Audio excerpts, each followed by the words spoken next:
Have you ever felt this way? You stand up from a chair, it doesn't really hurt, but your legs feel a little unsteady, not as strong as they used to be. Or maybe you reach up to grab something off the kitchen shelf and suddenly notice your arm feels heavier than usual. It's not because you just worked out. It's not because you're sick. You just feel a little weaker, just a little. But day after day, that little starts to add up. You start avoiding stairs. You hesitate to leave the house. You even stop asking for help because it reminds you you're not as strong as before. A lot of people will say, well, that's just aging. It's normal. But today, I want to invite you to think differently. Because after over 30 years of working with patients in their 50s, 60s, even 90s, I can tell you from the heart, feeling weaker isn't always because you're getting old. Sometimes it's because you're losing muscle, quietly, gradually, without warning. That condition has a name, sarcopenia, and it's more silent than you think. I want you to imagine this. Your body when you were young was like a house built from strong bricks, those bricks being your muscles. Over time, those bricks begin to wear down, but you don't hear them crack. There's no alarm, just little signs balance feels off. Getting up is slower. Simple tasks make you unusually tired. That's sarcopenia. And what makes it dangerous is that it doesn't wait until you're 80. It starts quietly in your 30s and speeds up after 60. One study published in The Lancet Public Health found that over 30% of adults over 60 already show signs of muscle loss without even knowing it. I had a patient, Jerry, 68 years old.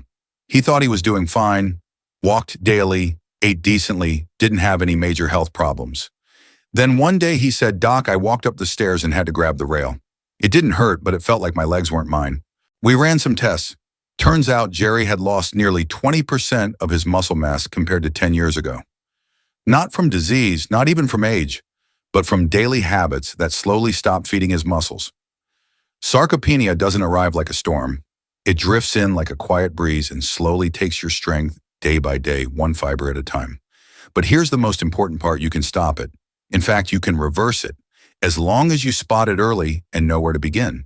And in this video, I'm going to walk you through the subtle habits that steal your muscle, and more importantly, how to gently shift them one step at a time.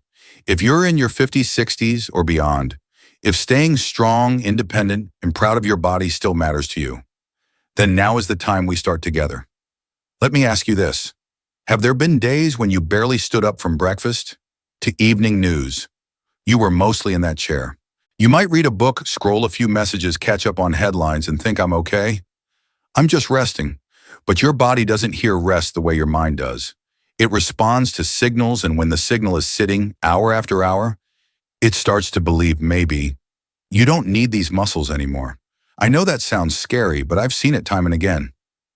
Elaine, 72, once told me, "Doctor, I don't know why stairs wear me out so much. I still eat well. I'm not sick." But when I asked about her daily routine, she said, "Oh, I sit most of the day. I knit, watch movies, read stories. I only get up to go to the bathroom." And you know what we found? Her muscle mass, especially in her hips and legs, had significantly declined. Not because of aging, but because her body wasn't given a reason to keep muscle. I want you to picture this. Every time you sit for hours without moving, you're sending your body a quiet message. Strength in my legs, not needed. Balance optional, quick movement, not today. In the body, it listens. The muscles in your thighs, hips, and back, the ones that keep you upright, balanced, confident, begin to shrink, fade, disappear. But here's what I always say. You don't need to run a marathon. You just need to stand up once an hour, walk to the kitchen, stretch your arms, rotate your shoulders, take a few steps around the room. That's all it takes to tell your body, hey, I still need this strength. And your body will respond by holding on to that strength, holding on to your independence, holding on to the confidence to stand up, walk across the room, and not reach for support. So if you've been sitting a lot today, join me. Let's stand up together, even just for a minute. Because sometimes the journey back to health starts with one small act, standing. Now let me ask you something else. Have you ever finished a meal, felt full, but still a few hours later, your body just crashes? You're not hungry, but you feel tired, weak. You don't want to move, and you tell yourself, maybe it's just old age. But after working with hundreds of patients over 50, let me say this clearly. It's not always age. Sometimes you're full in the belly, but your muscles are starving. I had a patient, Daniel, 68. He ate 3 meals a day. Oatmeal in the morning, rice and veggies at lunch, a little pasta and fruit at night. He told me, "Doctor, I don't skip meals. I eat just fine." But when we measured his muscle mass, it had dropped dramatically. Not because he didn't move enough, but because he wasn't getting enough protein. You see, after 60, your body doesn't just need maintenance, it needs replenishment. We lose muscle faster, our recovery slows down. And to fight that, our bodies actually need more protein, about 1.2 to 1. 5 grams per kilogram of body weight. But most older adults don't get nearly enough. Breakfast might be just toast or a thin bowl of porridge, lunch with no meat, no eggs, no tofu or fish. And by the end of the day, the body was never truly nourished. I want you to picture this. Your muscles, they don't scream or complain. They just slowly shrink, quietly. And one day you notice your steps feel unsure, your hands shake when holding a bag. Not because you did something wrong, but simply because you didn't give your body the fuel it needed to hold on to its strength. But here's the good news that can change starting with your next meal. Add an egg to your breakfast. A little fish, some beans, or cottage cheese at dinner. It doesn't have to be a lot. It just needs to be the right stuff and consistent. Because your body, even at 60, 70, or beyond, still has the ability to rebuild, as long as you give it enough. And now a simple question. How much water have you had today? Not tea, not coffee, not bottled juice. I mean plain still water, the quiet kind, but the kind your body's built on. Many of us after 60 are careful about salt, sugar, even get out for a morning walk. But we forget the most basic thing, hydration. One of my patients, Linda, 72, used to complain of waking up stiff every morning. Her back ached. Her legs felt heavy. She laughed and said, "Doc, I'm not young anymore." But I asked her, "How much water do you drink each day?" She paused. "Well, I have tea, maybe some juice around lunch." That was it. Now I want you to picture this. Your muscles, the very things that help you stand up, walk, reach for something, are made up of 70% water. Without enough water, they just can't do their job. They stiffen, tire faster, recover more slowly, even from something simple like walking around the house. Like a dry sponge, hard, brittle, and anything but flexible. Ever feel tired after just a short walk? Stand up and your legs feel shaky. Maybe it's not your age. Maybe your body is just thirsty. Don't wait until your mouth is dry or you feel parched. By then, your body is already dehydrated. That's why I always tell my patients, start your day with a glass of warm water even before coffee, then a small glass before each meal. And every few hours, gently remind your body, I'm still taking care of you. Water may seem small, but it's the quiet voice of life. And sometimes the thing that makes you feel better isn't in a pill bottle. It's in a simple glass of water. Let's go back to a moment.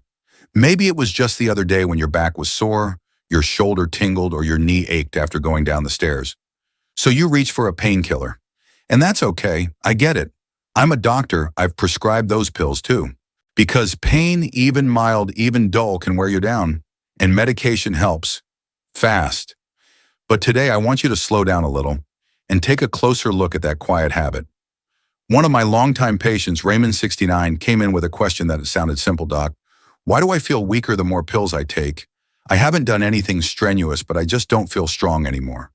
We reviewed his medications, his routine, his meals, and I found out he'd been taking anti-inflammatories almost daily for nearly a year. No one had told him this. Those little pills used too often can actually block your body's natural repair system. You see, when you move, exercise, even just do housework, your muscles create microtears. And here's the magic part. Your body knows how to heal. It sends little inflammation signals to repair, rebuild, and strengthen. But when you take painkillers every day, you numb the pain, but you also shut down the healing. You stop the recovery process in its tracks. And there's more. Pain relievers, especially NSAIDs, put stress on the liver and kidneys. And those two organs are key for absorbing nutrients like protein, B vitamins, magnesium, all critical for muscle health. If your liver's tired, if your kidneys are struggling, even if you eat well, your muscles may not get what they need. Now, don't get me wrong, I'm not saying you have to suffer through pain. Not at all. But I do encourage you to ask, am I treating the cause or just silencing the alarm? Try gentler options first. Rest, heat, hydration, natural anti-inflammatory foods like salmon, turmeric, ginger. And if you do need medication, use it intentionally with a time limit. Because in the end, medication should be a helper, not something you rely on forever. Your body, even at 60 and beyond, still carries an incredible intelligence for healing, but only if you give it the chance. And that starts by listening. Before you silence the signal, I want you to picture this. You get into bed at 10 p.m., but you don't fall asleep until 1 a.m. Or maybe you nod off at 9, then wake up at 2 and toss and turn until morning. Have you ever experienced that? One of my patients, Helen 72, once sighed and said, "Doctor, if I can get 5 hours, I'm grateful. But when I wake up, I feel like someone drained all the energy out of me. My legs can barely hold me up." I sat quietly for a moment and said, "Helen, it's not just sleep you're losing muscle. Because here's the truth, sleep is when your muscles recover. Your body doesn't build muscle while you're exercising. It happens when you're resting, especially in deep sleep. During that deep sleep, your body releases a key hormone, growth hormone. It's like a construction crew repairing the tiny tears in your muscles and rebuilding your strength. But if your sleep is shallow, interrupted, or too short, that hormone plummets. And what happens then? You don't recover. You feel weak even if you haven't done anything strenuous. You lose balance, you lose energy.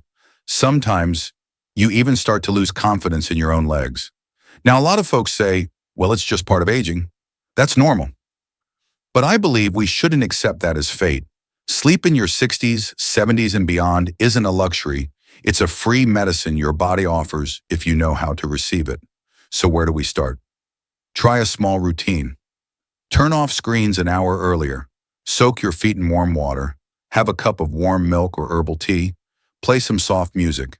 Read a few pages from a book instead of scrolling through news. These aren't just cozy habits. They're signals to your body it's time to rest. It's time to heal. You may not see results overnight.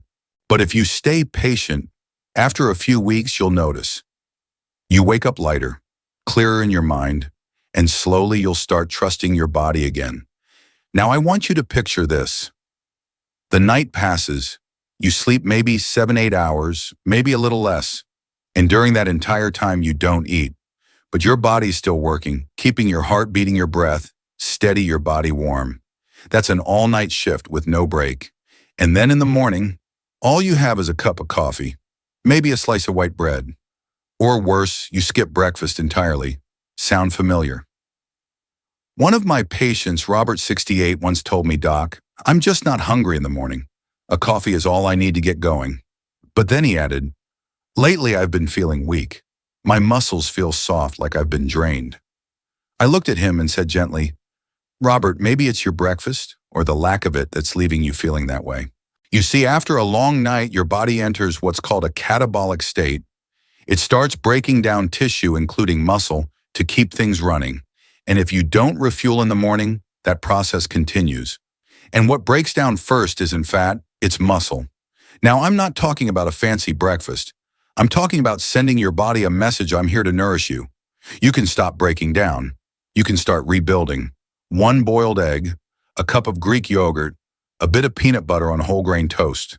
That's enough to flip the switch to start building strength, improving energy, and keeping your metabolism humming. I've seen real changes in patients who just fixed breakfast, not losing weight, but gaining clarity, feeling steadier, and most importantly, regaining confidence in their own strength. So tomorrow morning, if you wake up and wonder, how should I start my day? I hope you remember this. A protein-rich breakfast isn't just a meal. It's a morning love letter to your muscles saying, I'm here for you. I want you to walk with me strong and steady. Now let me ask you something. When was the last time you stood up from a chair without using your hands? Do your legs still feel strong enough to carry your full weight? Or do you sometimes feel heavy even though your weight hasn't changed? A patient of mine, Charles 72, once said, "Doc, I still go for my morning walks, but the more I walk, the weaker I feel. I don't get stronger." I smiled at him and asked Charles, "Have you ever done anything that really challenged your muscles?" He shook his head. And I understood, just like many others his age, he misunderstood what it means to keep strength. Walking is great, don't get me wrong, but it's like maintenance, not construction. Your muscles, especially after 60, need to be reminded every day that they still matter. If you don't challenge your muscles even just a little, your body starts to assume, well, maybe we don't need them anymore. And that's when muscle loss begins, quietly, without warning. But here's the good news. You don't need a gym. You don't need heavy weights or fancy machines. All you need is a chair in your living room. Try this. Stand up from the chair without using your hands. Once. Then try it again. Maybe 3 times. Or lean against the wall and do a few gentle wall push-ups. Or grab a resistance band, tie it to the chair arm, and give it a light pull each morning. I've seen people who thought it was too late for them just by sticking with these simple movements for a few weeks. They stood taller, walked steadier, and most importantly, they started believing in their bodies again. Here's something I want you to hold on to. Strength isn't about being young. Strength is a choice. You choose to keep it or let it slip away day by day through the tiniest of habits. And I believe you can choose again, even today, even right after you finish this video. Now imagine this simple moment. You've just finished dinner. You feel full, warm, maybe a little sleepy, and the only thing you want right now, maybe to sit on the couch. Or lie down, turn on the TV, read the paper. Sounds fair, right? You've had a long day. You deserve a break. But I want you to pause for just a few seconds and think about this. One of my patients, Helen, she's 68, once asked me, "Doctor, I eat clean, low fat, no sugar, but my belly keeps growing and I feel weaker every day." So I asked her, "What do you usually do right after a meal?" She said, "I sit down or lie down for a bit." And that was the missing piece. You see, when you eat, your body begins absorbing nutrients. Energy from your food, glucose, amino acids, proteins, gets released into your bloodstream ready to be used. That moment right after eating, it's a golden window, especially after 60, where your muscles are waiting, hoping to soak up fuel so they can recover and grow. But if you just sit still or lie down, your body decides, well, I guess we don't need muscles right now. So instead of feeding your muscles, it stores that energy as fat. Now here's the thing. You don't have to do anything intense to change that. Just stand up and walk around for 5-10 minutes after eating. Wash a few dishes, water your plants, wipe the kitchen counter. Even light movement sends your body a message muscles still matter. Keep them. Studies show that gentle movement after meals helps regulate blood sugar, lowers fat storage, improves digestion, and yes, protects your muscles. I'm not asking you to go jogging after dinner. I'm simply inviting you to stand, to give your body a chance to do what it's always known how to do: recover, rebuild, and stay strong. You've done so well choosing healthy meals. Now let 5 minutes of movement after eating be the final gift you give your body each day. And now I want you to think back to your last meal. What was on the table? A few slices of deli ham, a diet soda, a salty, crispy snack, just for fun. I'm not asking to judge, I ask because I've sat across from hundreds of people just like you. People who don't eat too much, who choose what's convenient, but who still find themselves getting weaker, more tired, struggling to climb stairs without holding the rail. One patient of mine, James 72, once asked, "Doctor, I don't overeat, so why do I feel like my strength is disappearing?" I looked through his meals and saw a lineup of what I call sneaky culprits. Foods that seem harmless, but quietly stir up inflammation: bacon, diet soda, frozen fried foods, 1 beer every night, a can of soup for convenience. You see, our bodies are incredibly smart. When you feed them real whole foods, they know how to heal. They know how to rebuild muscle detox and slow aging. But when daily meals are full of hidden irritants like preservatives, reused cooking oils, hidden sugars, and excess sodium, the body enters what science calls low-grade chronic inflammation. No fever, no sharp pain, no obvious signs. But your immune system is so busy fighting these constant small battles, it stops repairing your muscles. And over time, you feel weaker and don't know why. You blame age. But truthfully, it's the small, repeated choices. The good news: you don't have to be perfect. You just have to notice and start swapping a few things. Choose water instead of soda, fresh fish instead of processed meat, nuts, vegetables, and real whole foods because your body knows what's real. Have you ever thought those meals were just little habits? But it's those little habits repeated every day that lead to big results, either strength or slow decline. So what will you choose? I want you to imagine a very ordinary morning. You wake up, pour yourself a glass of boxed fruit juice, toss some instant cereal into a bowl of flavored yogurt, and sit down thinking, well, that was a pretty healthy breakfast, right? I get it. Many of my patients used to think the same. One woman, Linda, 68, once told me, "Doctor, I eat light. No fried food, no fast food. So why am I still so tired? My body feels weak, my arms and legs, like they've lost all their strength." So I asked her more about her meals. Turns out every morning she had a glass of packaged orange juice, some low-fat cookies, and fruit-flavored yogurt. Sounds harmless, right? But what she was really giving her body was a hit of refined sugar, the kind that quietly disrupts the body's ability to build muscle. Here's something most people don't realize. Refined sugar, especially the kind hiding in so-called healthy foods like bottled juice, sweetened cereal, flavored yogurt, and low-fat snacks, can interfere with your body's ability to synthesize muscle protein. That means even if you eat well and move a little every day, your body might not be able to rebuild your muscles properly. And that's often why you feel chronically fatigued, not because you're overdoing it, but because your muscles simply aren't recovering. I often tell my patients, not all sugar is bad, but the kind hiding in processed foods. That's the one quietly stealing your strength. Sugar also triggers low-grade inflammation, kind of like a slow-burning fire inside your body, damaging muscle cells, breaking down collagen, and leaving you drained, even after an easy morning. Now, I'm not saying you need to cut out every sweet thing in life. I just want you to take a second look at what you call eating light. Is it really helping your body thrive, or is it quietly shortening the time you'll be able to live independently? From my perspective, after more than 30 years working with older adults, every spoonful of sugar you cut today is one step closer to feeling stronger, clearer, and freer tomorrow. So next time you pick up a bottle of juice or a fruit-flavored yogurt, I want you to pause and ask, is this sweetness worth trading my muscle strength for? You always have a choice, and the right choice often starts with the smallest things. Now picture this. It's a quiet afternoon.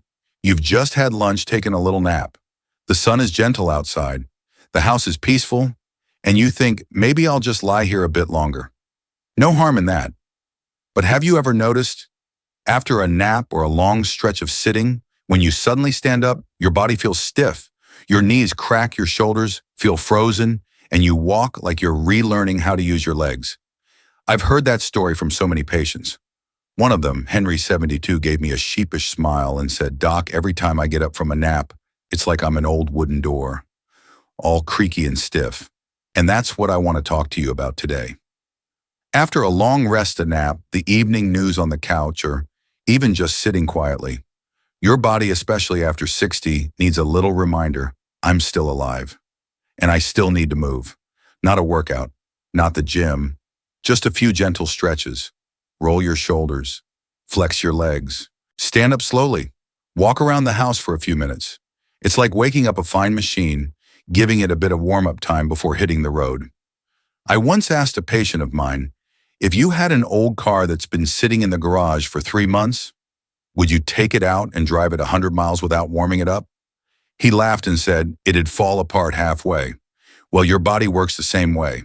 After long periods of rest, especially as we age, if you don't gently remind your muscles that they're still needed, your body slowly removes them from the operating system. I've seen it again and again. Older adults don't lose strength because they do too much. They lose strength because they rest too long without re-engaging gently. Even 1 minute of shoulder rolls, 3 minutes of slow walking around the room can be the difference between stiffness and flexibility. So the next time you wake up from a nap, don't jump up, but don't stay stuck either. Think of it as your moment to reconnect with your body slowly, gently, with intention. One small movement today might be what keeps you independent tomorrow. Now let me ask you to think back to your morning. When you woke up, did you open the curtains? Did you step outside for a breath of fresh air? Or did you sit quietly with your coffee inside under the lights while the morning sun was still waiting to touch your skin? I ask this because there's something so simple yet so overlooked: morning light. Not from a lamp, not from your phone or TV screen, but natural sunlight, especially in that first hour or two of the day. One of my patients, Ruth 68, told me she'd been sleeping poorly.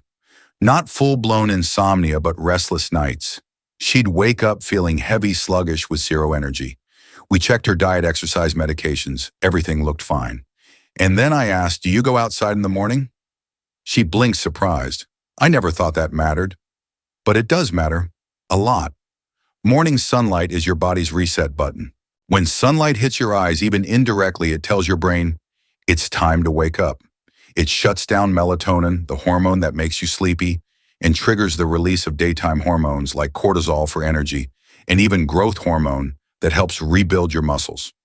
So just 10-15 minutes of morning sun before 9 a.m. can help improve sleep, balance your mood, and yes, support muscle recovery.